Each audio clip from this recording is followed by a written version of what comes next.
types. Before we go here, flame mechanism and its types. First जो आपका question था कि आपने क्वेश्चन किया, किसी ने आपको बाहर से कहा कि why candles flame goes up, जो कैंडल की जो फ्लैम होती है वो ऊपर क्यों जाती है, वो नीचे की जानिब क्यों नहीं जा रही है। देखिए यहाँ पर सिंपल लॉजिक इस पर है, जो सिंपल लॉजिक इस पर है वो आपको पहले याद रखना है।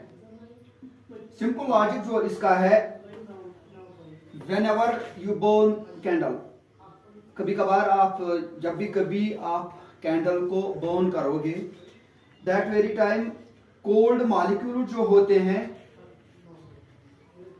जो कोल्ड मॉलिक्यूल्स होते हैं वो प्रेजेंट वहां पर होते हैं। जो कोल्ड मॉलिक्यूल्स वहां पर होते हैं वो जब आप कभी कभार कैंडल बर्न करते हो वहां पर कोल्ड मॉलिक्यूल्स भी अवेलेबल होते हैं, प्रेजेंट होते हैं। तो सप्लाई यहाँ की किस चीज की जरूरत पड़ती है, हीट की, हीट की सप्लाई देनी है हवा में। देन कि जब हम हीट देते हैं उसको तो हॉट एयर हमें मिल पाएगा, हॉट एयर। मैंने यहाँ पर आपको दिखाया थोड़ा सा कैंडल्स, 3 टाइप्स के कैंडल्स मैंने यहाँ पर, तो इन 3 टाइप्स के कैंडल्स जो ये ब्लू कलर के यहाँ पर डॉट्स है, तो ये समझे कि ये कोल्ड एयर है, cold air molecules, cold air molecules represent करते हैं। और जो यहाँ पर ये लाल डॉट लग रहे हैं आपको, ये हॉट एयर मॉलिक्यूल्स हैं। यहाँ पर हॉट एयर के साथ जब एयर पे ट्रांसफर की जाएगी हीट जब ट्रांसफर की जाएगी तो हॉट एयर निकल के आएगा, क्योंकि इस पर जब हीट, हवा में जब हीट लगाई जाएगी, हवा के पार्टिकल्स पर, हवा के मॉलिक्यूल्स पर जब हीट लगेगी तो हॉट एयर यहां पर बन जाएगा, हॉट एयर बन जाएगा। और इस हॉट एयर से क्या होगा, इससे काइनेटिक एनर्जी जो पार्टिकल्स है वहां पर वो काइनेटिक एनर्जी इंक्रीज होगी, काइनेटिक एनर्जी इंक्रीज होगी। देखिए आपकी जो इससे पहले काइनेटिक एनर्जी थोड़ी थी, सुकड़ी हुई थी, लेकिन जब आपने इसको हीट दिया ये मूव करने लगा, यहां वहां, दैट इज काइनेटिक एनर्जी। चाहे ये सर्कुलर हो या किसी और शेप में मूव करेगी, दैट इज काइनेटिक एनर्जी। ये जब काइनेटिक एनर्जी यहां पर इंक्रीज होगी, थोड़ा सा इस पर गौर रखना कि आपको किसी ने क्वेश्चन कहा, मैं कोशिश करूंगा आपको इस क्वेश्चन का आंसर पूरी तरह से समझाने की। वो काइनेटिक एनर्जी जब इंक्रीज होगी तो already kinetic energy, temperature increase होगा, टेम्परेचर इंक्रीज होगा। तो जब टेम्परेचर इंक्रीज होगा, इसमें क्या है, number of particles per unit volume जो होगा वो डिक्रीज होगा, वो डिक्रीज होगा। जो यहाँ पर जब ये डिक्रीज होगी, number of particles per unit volume जब डिक्रीज होगा, तो यहाँ पर क्या होगा, जो मास पर यूनिट वॉल्यूम होता है, जिसका मतलब डेंसिटी जो होती है, डेंसिटी वो ऑटोमेटिकली डिक्रीज हो जाएगी। क्या हो जाएगी, डिक्रीज हो जाएगी। और कोल्ड एयर डेंसिटी जो है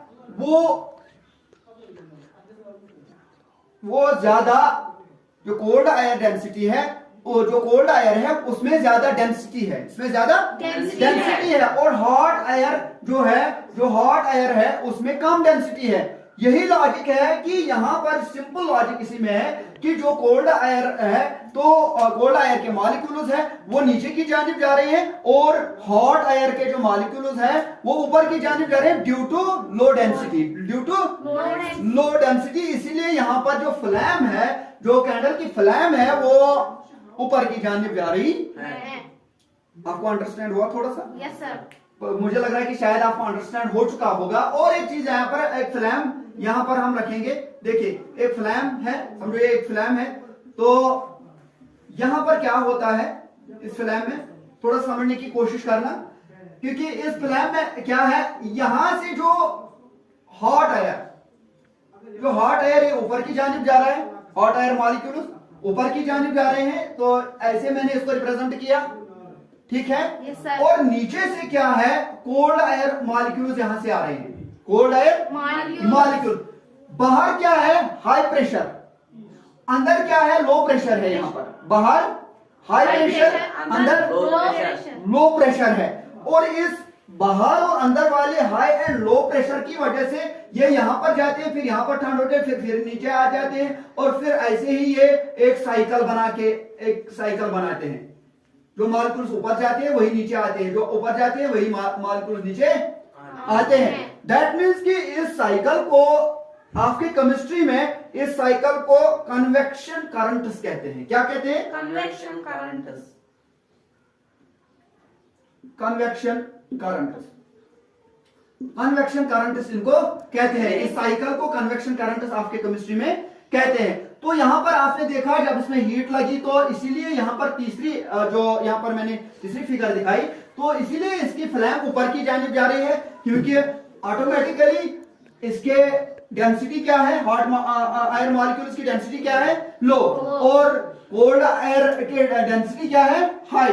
तो वो ऑटोमेटिकली जो हैवियर पार्टिकल्स होंगे वो कहां जाएंगे, नीचे की जानिब, और जो लाइटर पार्टिकल्स होंगे वो कहां, ऊपर की जानिब जाएंगे। होप कि आपको आप अंडरस्टैंड हो चुके होंगे इस पे कि why candle flame goes up. Hope मुझे लग रहा है कि शायद आप लोगों को अंडरस्टैंड हुआ, ये अंडरस्टैंड हुआ सब उनको? Yes sir. चलो ओके। तो मैंने कहा कि जो यहाँ पर मैंने ये साइन बना के रखी है, कोल्ड एयर मॉलिक्यूल्स की साइन है। मैंने कहा कि ब्लू जो है ये कोल्ड एयर मॉलिक्यूल्स के साइंस है, और हॉट एयर मॉलिक्यूल्स के साइंस जो मैंने रेड कलर से आपको दिखाया।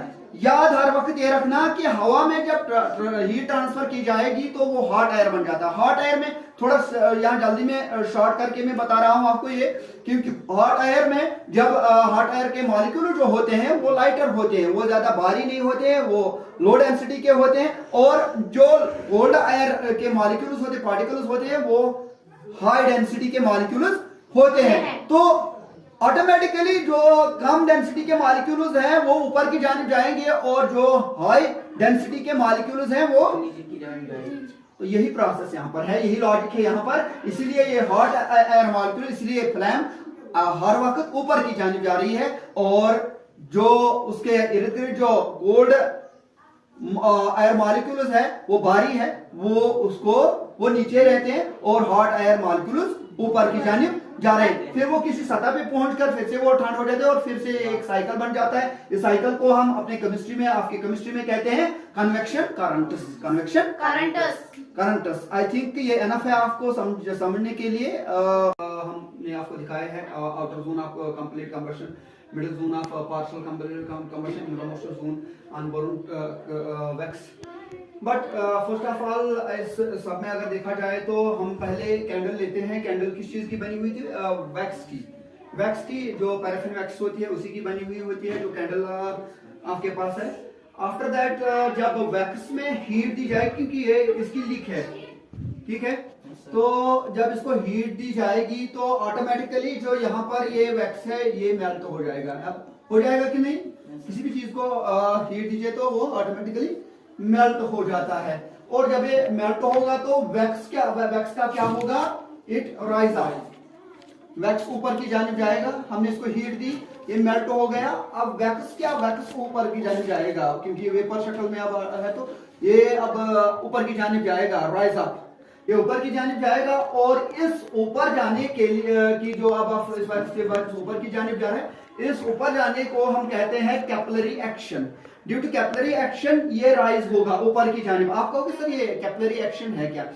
देखो, जो कैपिलरी एक्शन है ये एक नैरो, बहुत ही छोटी एक पाथ बनाते हैं यहाँ पर इसके मॉलिक्यूल्स वैक्स के, और इन्हीं के थ्रू ये ऊपर की जानिब राइज हो जाए। ऑटोमेटिकली जिस चीज की डेंसिटी जब ये बर्न हो जाता है तो इसकी डेंसिटी कम हो जाती है। हमने इससे पहले भी कहा कि जिस चीज की डेंसिटी कम होगी वो ऊपर की जानिब जाएगा। जैसे हमने फ्लैम में कहा कि फ्लैम जो है ऊपर की जानिब ही क्यों जाती है?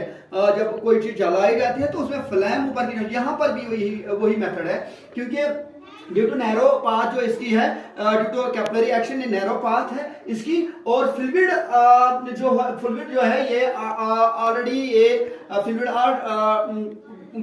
जो है फ्लूइड ऑटोमेटिकली अपवर्ड की जानिब जाएगा अगेंस्ट द ग्रेविटी की ऊपर जानिब जाएगा। कौन? फ्लूइड। ड्यू टू नैरो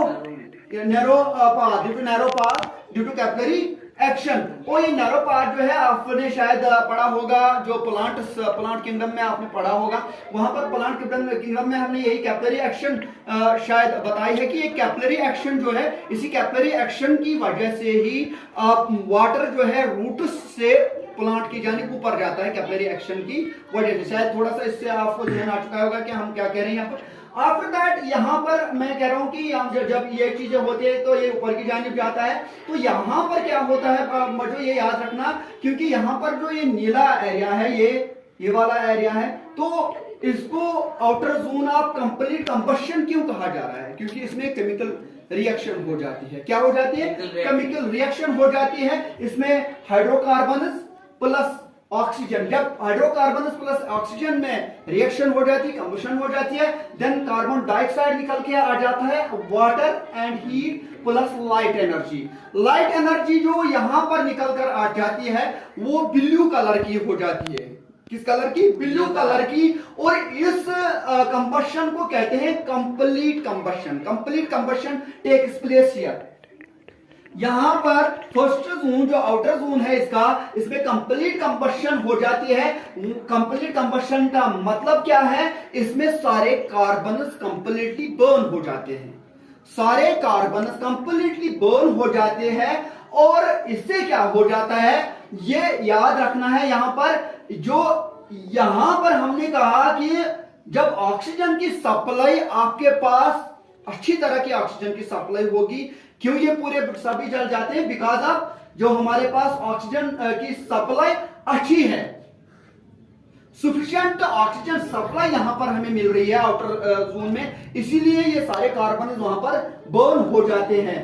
और इससे क्या होता है? आप कहोगे यकीनन कि सर इससे क्या होता है? आफ्टर दैट यहां पर इसका कलर जो है, मैंने यहां पर कहा लाइट एनर्जी जो इसकी निकल के आएगी वो ब्लू कलर की आएगी। क्या आएगी? ब्लू कलर की बाहर आएगी, ये वाली कलर। ओके, तो इसको हम और एक नाम देते हैं, वेल भी हम इसको कहते हैं, ठीक है, VEIL है, ठीक है। Now the next one more is here.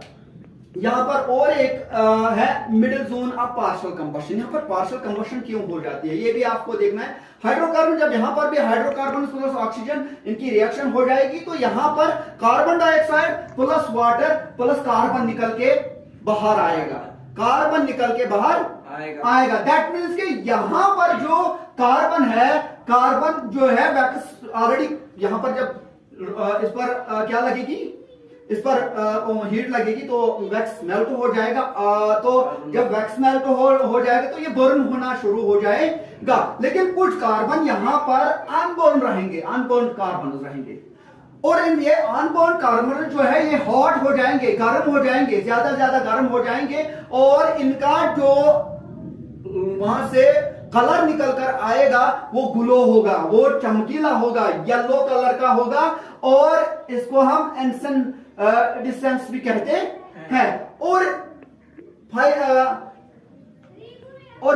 Last में ये निकलकर आ जाता है in the form of soothe, in the form of soothe. Soothe की वजह से, सूथ क्या है? अनबर्न्ड कार्बन, अनबर्न्ड कार्बन है, ये कार्बन रह जाता है यहां पर। और यहां पर ये क्यों हो जाता है सर? कोई कहेगा यहां पर ये क्यों हो जाता है? यहां पर हमें इस कलर का, ब्लू कलर का क्यों? क्यों मैंने कहा वहां पर सफिशिएंट ऑक्सीजन है और यहां पर लैक ऑफ ऑक्सीजन है।